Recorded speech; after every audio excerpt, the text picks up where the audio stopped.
श्रीमद् भागवत महापुराण दसम स्कंद 58वां अध्याय। इस अध्याय में आज आप सुनेंगे भगवान श्री कृष्ण के अन्यान्य विवाहों की कथा। श्री सुखदेव जी कहते हैं, हे परीक्षित, जब पांडवों का पता चल गया था कि वे लाक्षागृह में जले नहीं हैं, एक बार भगवान श्री कृष्ण उनसे मिलने के लिए इंद्रप्रस्थ पधारे। उनके साथ सात्विकी आदि बहुत से यदुवंशी भी थे। जब वीर पांडवों ने देखा कि सर्वेश्वर भगवान श्री कृष्ण पधारे हैं, तो जैसे प्राण का संचार होने पर सभी इंद्रियां सचेत हो जाती हैं, वैसे ही वे सब के सब एक साथ उठ खड़े हुए। वीर पांडवों ने भगवान श्री कृष्ण का आलिंगन किया। उनके अंग संग से उनके सारे पाप ताप धुल गए। भगवान की प्रेम भरी मुस्कुराहट से सुशोभित मुख सुषमा देखकर वे आनंद में मग्न हो गए। भगवान श्री कृष्ण ने युधिष्ठिर और भीमसेन के चरणों में प्रणाम किया और अर्जुन को हृदय से लगाया। नकुल और सहदेव ने भगवान के चरणों की वंदना की। जब भगवान श्री कृष्ण श्रेष्ठ सिंहासन पर विराजमान हो गए, तब परम सुंदरी श्याम वर्णा द्रौपदी, जो नवविवाहिता होने के कारण तनिक लजा रही थी, धीरे धीरे भगवान श्री कृष्ण के पास आई और उन्हें प्रणाम किया। पांडवों ने भगवान श्री कृष्ण के समान ही वीर सात्विक का स्वागत सत्कार और अभिनंदन वंदन किया। वे एक आसन पर बैठ गए।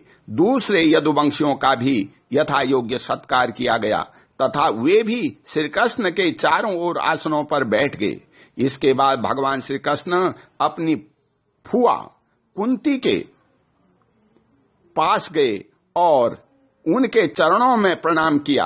कुंती ने अत्यंत स्नेहवश उन्हें अपने हृदय से लगा लिया। उस समय उनके नेत्रों में आंसू, प्रेम के आंसू छलक आए।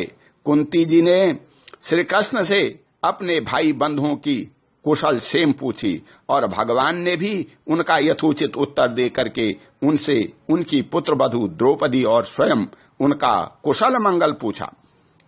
उस समय प्रेम की विह्वलता से कुंती का गला रूंध गया था, नेत्रों में आंसू बह रहे थे। भगवान के पूछने पर उन्हें अपने पहले के क्लेश पर क्लेश याद आने लगे और वे अपने को बहुत संभाल कर, जिनका दर्शन समस्त क्लेशों का अंत करने के लिए हो, उस भगवान श्री कृष्ण से कहने लगी, हे श्री कृष्ण, जिस समय तुमने हम लोगों को अपनी कुटुंबी संबंधी समझकर रमण किया और हमारा कुशल मंगल जानने के लिए भाई अक्रूर जी को भेजा, उसी समय हमारा कल्याण हो गया। हम अनाथों को तुमने सनाथ कर दिया। मैं जानती हूं कि तुम संपूर्ण जगत के परम हितैषी, सुहृद और आत्मा हो। यह अपना है और यह पराया, इस प्रकार की भ्रांति तुम्हारे अंदर नहीं है। ऐसा होने पर भी श्री कृष्ण, जो सदा तुम्हें स्मरण करते हैं, उनके हृदय में आकर तुम बैठ जाते हो और उनकी क्लेश परंपरा को सदा के लिए मिटा देते हो। युधिष्ठिर जी ने कहा, सर्वेश्वर श्री कृष्ण, हमें इस बात का पता नहीं है कि हमने अपने पूर्व जन्मों में या इस जन्म में कौन सा कल्याण साधन किया है। आपकी दर्शन बड़े बड़े योगेश्वर भी बड़ी कठिनता से प्राप्त कर पाते हैं और हम कुबुद्धियों को घर बैठे ही आपके दर्शन हो रहे हैं। राजा युधिष्ठिर ने इस प्रकार भगवान का खूब सम्मान किया और कुछ दिन वहीं रहने की प्रार्थना की। इस पर भगवान श्री कृष्ण इंद्रप्रस्थ के नर नारियों को अपनी रूप माधुरी से नयनानंद का दान करते हुए बरसात के 4 महीनों तक सुखपूर्वक वहीं रहे। हे परीक्षित, एक बार वीर शिरोमणि अर्जुन ने गांडीव, धनुष और अक्षय बाण वाले 2 तरकस लिए और भगवान श्री कृष्ण के साथ कवच पहनकर अपने उस स्थान पर सवार हुए जिस पर बानर चिन्ह से चिन्हित ध्वजा लगी हुई थी।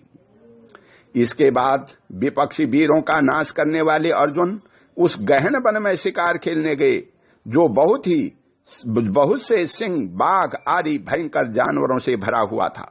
वहां उन्होंने बहुत से बाघ, सुअर, भैंसें, काले हिरण, सरभ, गवय,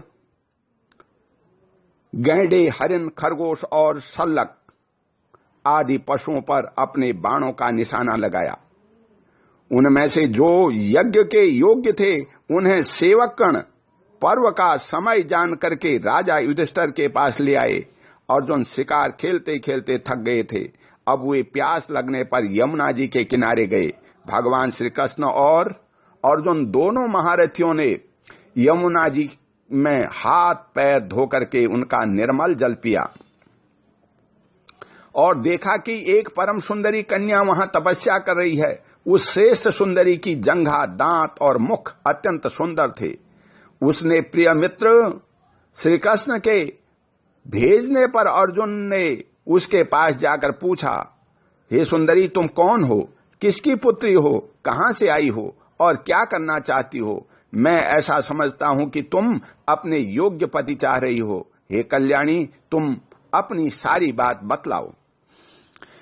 कालिंदी ने कहा, मैं भगवान सूर्यदेव की पुत्री हूं। मैं सर्वश्रेष्ठ वरदानी भगवान विष्णु को पति के रूप में प्राप्त करना चाहती हूं और इसीलिए यह कठोर तपस्या कर रही हूं। वीर अर्जुन, मैं लक्ष्मी के परम आश्रय भगवान को छोड़कर और किसी को अपना पति नहीं बना सकती। अनाथों के एकमात्र सहारे प्रेम वितरण करने वाले भगवान श्री कृष्ण मुझ पर प्रसन्न हों। मेरा नाम है कालिंदी। यमुना जल में मेरे पिता सूर्य ने मेरे लिए एक भवन भी बना दिया है, उसी में मैं रहती हूं। जब तक भगवान का दर्शन न होगा मैं यहीं रहूंगी। अर्जुन ने जाकर भगवान श्री कृष्ण से सारी बातें कही। वे तो पहले से ही यह सब कुछ जानते थे। अब उन्होंने कालिंदी को अपने रथ पर बैठा लिया और धर्मराज युधिष्ठिर के पास ले आए।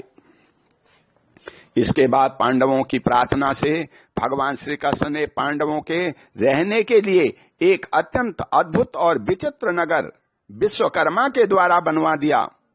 भगवान इस बार पांडवों को आनंद देने और उनका हित करने के लिए वहां बहुत दिनों तक रहे। इसी बीच अग्नि देवता को खांडव वन दिलाने के लिए वे अर्जुन के सारथी भी बने। खांडव वन का भोजन मिल जाने से अग्निदेव बहुत प्रसन्न हुए। उन्होंने अर्जुन को गांडी धनुष, 4 श्वेत घोड़े, एक रथ, 2 अटूट बाणों वाले तरकस और एक ऐसा कवच दिया जिसे कोई अस्त्रधारी भेद न सके। खांडव दाह के समय अर्जुन ने मय दानव को जलने से बचा लिया था, इसलिए उसने अर्जुन से मित्रता करके उनके लिए एक परम अद्भुत सभा बना दी।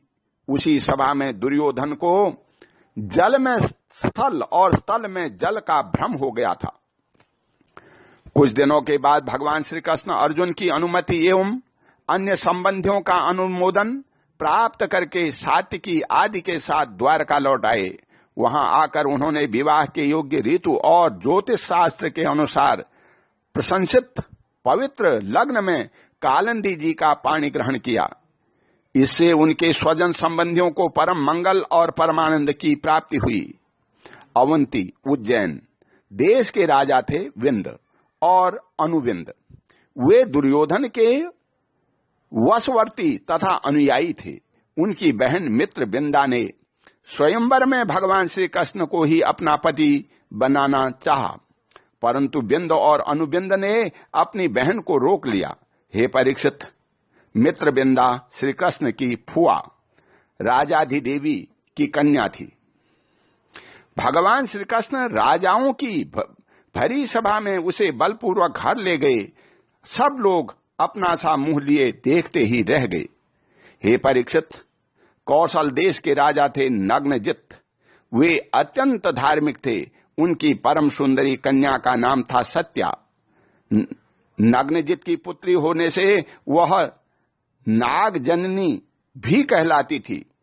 हे परीक्षित, राजा की प्रतिज्ञा के अनुसार 7 दुर्दांत बैलों पर विजय प्राप्त न कर सकने के कारण कोई राजा उस कन्या से विवाह न कर सके, क्योंकि उसके सींग बड़े तीखे थे और वे बैल किसी वीर पुरुष की गंध भी नहीं सह सकते थे।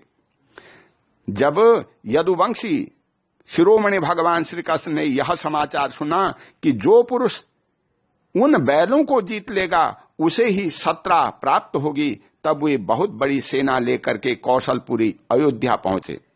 कौशल नरेश महाराज नग्नजित ने बड़ी प्रसन्नता से उनकी आगवानी की और आसन आदि देकर के बहुत बड़ी पूजा सामग्री से उनका सत्कार किया। भगवान श्री कृष्ण ने भी उनका बहुत बहुत अभिनंदन किया।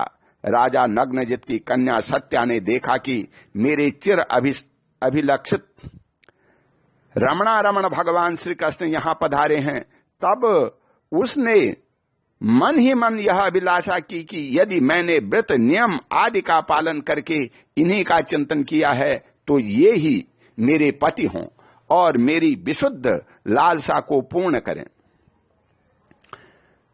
नागजन्नी सत्या मन ही मन सोचने लगी, भगवती लक्ष्मी, ब्रह्मा, शंकर और बड़े बड़े लोकपाल जिनके पद पंकज का पराग अपने सिर पर धारण करते हैं और जिन प्रभु ने अपनी बनाई हुई मर्यादा का पालन करने के लिए ही समय समय पर अनेकों लीलावतार ग्रहण किए हैं, वे प्रभु मेरे किस धर्म, व्रत अथवा नियम से प्रसन्न होंगे? वे तो केवल अपनी कृपा से ही प्रसन्न हो सकते हैं। हे परीक्षित, राजा नग्नजित ने भगवान श्री कृष्ण की विधि पूर्वक अर्चा पूजा करके यह प्रार्थना की, जगत के एकमात्र स्वामी नारायण, आप अपने स्वरूपभूत आनंद से ही परिपूर्ण हैं और मैं हूं एक तुच्छ मनुष्य, मैं आपकी क्या सेवा करूं?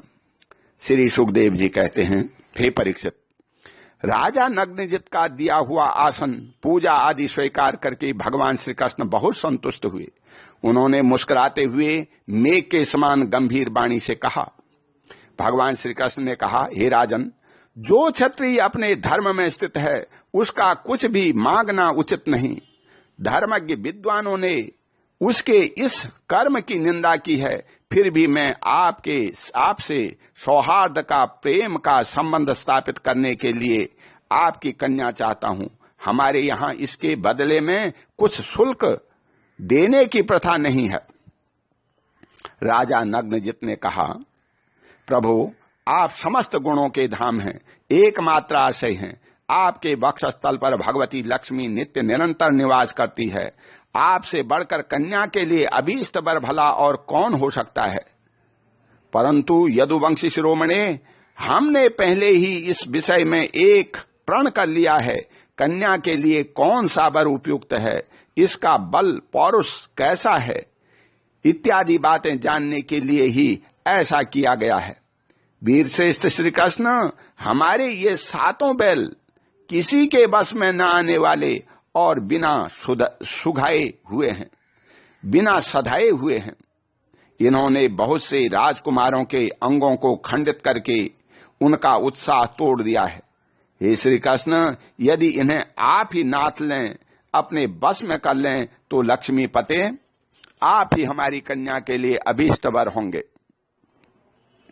भगवान श्री कृष्ण ने राजा नग्नजित का ऐसा प्रण सुनकर कमर में फेंट कस ली और अपने 7 रूप बना करके खेल खेल में ही उन बैलों को नाथ लिया। इससे बैलों का घमंड चूर हो गया और उनका बल पौरुष भी जाता रहा। अब भगवान श्री कृष्ण उन्हें रस्सी से बांधकर इस प्रकार खींचने लगे जैसे खेलते समय नन्हा सा बालक काट के बैलों को घसीटता है। राजा नग्नजित को बड़ा विस्मय हुआ। उन्होंने प्रसन्न होकर के भगवान श्री कृष्ण को अपनी कन्या का दान कर दिया और सर्वशक्तिमान भगवान श्री कृष्ण ने भी अपने अनुरूप पत्नी सत्या का विधि पूर्वक पाणी ग्रहण किया। रानियों ने देखा कि हमारी कन्या को इसके अत्यंत प्यारे भगवान श्री कृष्ण ही पति के रूप में प्राप्त हो गए हैं। उन्हें बड़ा आनंद हुआ और चारों ओर बड़ा भारी उत्सव मनाया जाने लगा। शंख, ढोल, नगारे बजने लगे, सब ओर गाना बजाना होने लगा। ब्राह्मण आशीर्वाद देने लगे। सुंदर वस्त्र, पुष्पों के हार और गहनों से सज धज कर नगर के नर नारी आनंद मनाने लगे। राजा नग्नजित ने 10,000 गौवें और 3,000 ऐसी नवयुवती दासियां जो सुंदर वस्त्र तथा गले में स्वर्ण हार पहने हुए थी, दहेज में दी। इनके साथ ही 9,000 हाथी, 9 लाख रथ, 9 करोड़ घोड़े और 9 अरब सेवक भी दहेज में दिए। कौशल नरेश राजा नग्नजित ने कन्या और दामाद को रथ पर चढ़ाकर एक बड़ी सेना के साथ विदा किया। उस समय उनका हृदय वात्सल्य स्नेह से उद्रेक से द्रवित हो रहा था। हे परीक्षित, यदुवंशियों ने और राजा नग्नजित के बैलों ने पहले बहुत से राजाओं का बल परोस धूल में मिटा दिया था। अब उन राजाओं ने यह समाचार सुना, तब उनसे भगवान श्री कृष्ण की यह विजय सहन न हुई। उन लोगों ने नग्नजिती सत्या को लेकर के जाते समय मार्ग में भगवान श्री कृष्ण को घेर लिया और वे बड़े वेग से उन पर बाणों की वर्षा करने लगे। उस समय पांडव वीर अर्जुन ने अपने मित्र भगवान श्री कृष्ण का प्रिय करने के लिए गांडीव धनुष धारण करके जैसे सिंह छोटे मोटे पशुओं को खदेड़ दे, वैसे ही उन नरपतियों को मार पीट कर भगा दिया। तदंतर यदुवंशी शिरोमणि देवकी नंदन भगवान श्री कृष्ण उस दहेज और सत्या के साथ द्वारका में आए और वहां रहकर गृहस्थोचित विहार करने लगे। हे परीक्षित, भगवान श्री कृष्ण की फुआ सुतकीर्ति केकई देश में ब्याही गई थी। उसकी कन्या का नाम था भद्रा।